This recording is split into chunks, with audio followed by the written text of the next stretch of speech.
Hey, so I wanted to talk a little more about what I talked about yesterday. My Zoe Quinn video sort of blew up in comparison to most of my videos lately.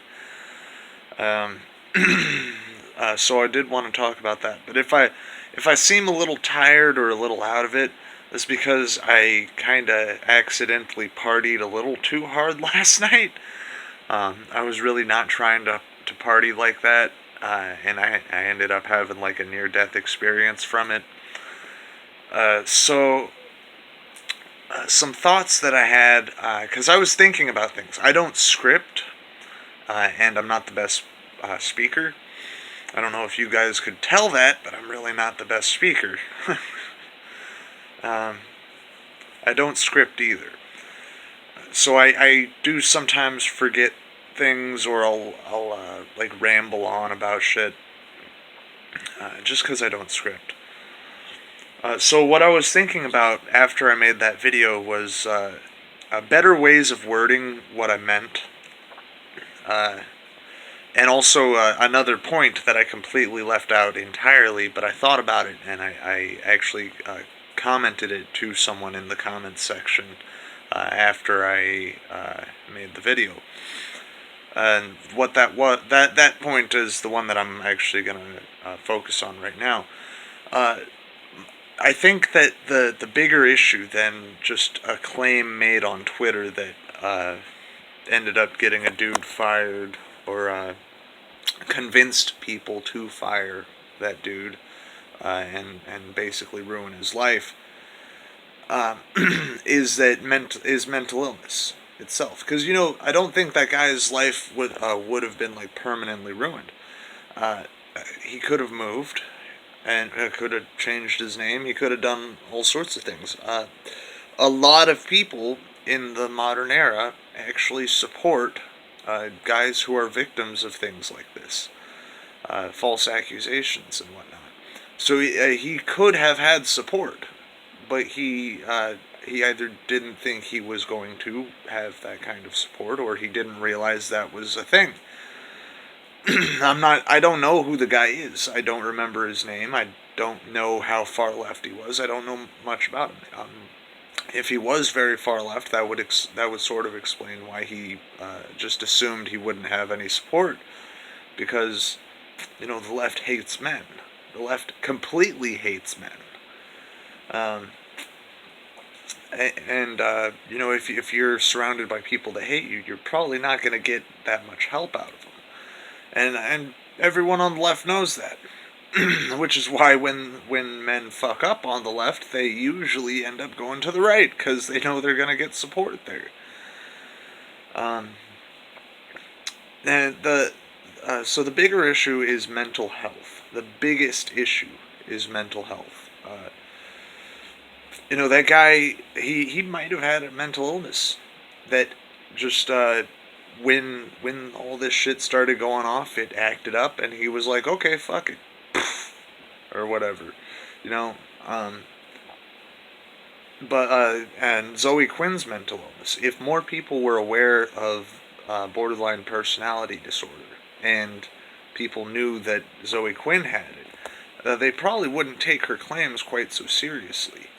Her claims would probably have fallen under scrutiny even by left-wing people, which would have prevented this guy from like losing his job and having all his friends stab him in the back. Um, it would have ended up a little better. He probably would still be alive. So mental health being aware of mental illness and mental health issues, and spreading awareness of mental health issues is actually a really good thing, because there are mental illnesses that cause people to basically hallucinate their past, and BPD is one of them. And by knowing more about these things, we can prevent issues like this from happening. And also, mental illness. If mental illness played a part in the guy killing himself, uh, being aware of that would have probably helped out as well. Again, I'm not defending what Zoe Quinn said. I'm just pointing this out. This is a thing that happens. It exists. BPD people do not. They're not capable of keeping track of their own selves. They're not capable of keeping track of their own history. They will misremember things on a weekly basis sometimes. And they change. Their personalities change over time. They have severe anxiety, severe panic attacks. They're very easily misled, which is part of why they end up on the left so often. Now, some of the wording that I could have fixed better was really more about you don't really get off scot-free with an insanity plea. There are things that happen. Sometimes you can. That has happened. There are instances where people have had an insanity plea, go to a mental hospital for a little bit of time, receive treatment, and then get off. And they don't have any further restrictions or anything. But that's not the majority of cases. The majority of cases will actually remove some rights, at least temporarily. Anyway, it's a really fucked up situation, but it is more complex than just Zoe Quinn hated this guy and lied.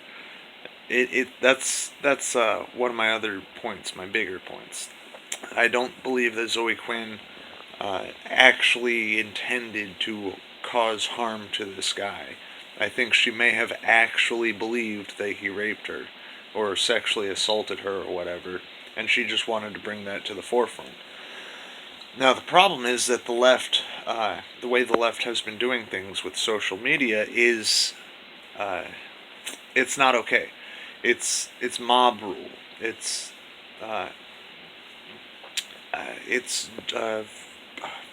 prosecution by popular opinion. It's fucked up. Now, with that said, is Zoe Quinn guilty because she followed what the entire left has been doing? Not necessarily. It's a whole culture of this shit. And if you want to stop it, you have to stop the culture. You have to stop everyone. You have to stop the culture from existing in order to stop everyone from doing that shit. And that's going to be really hard. You're probably going to have to kill off everyone on the left in order to make that happen. Go ahead. That's about all I got to say about that. Peace.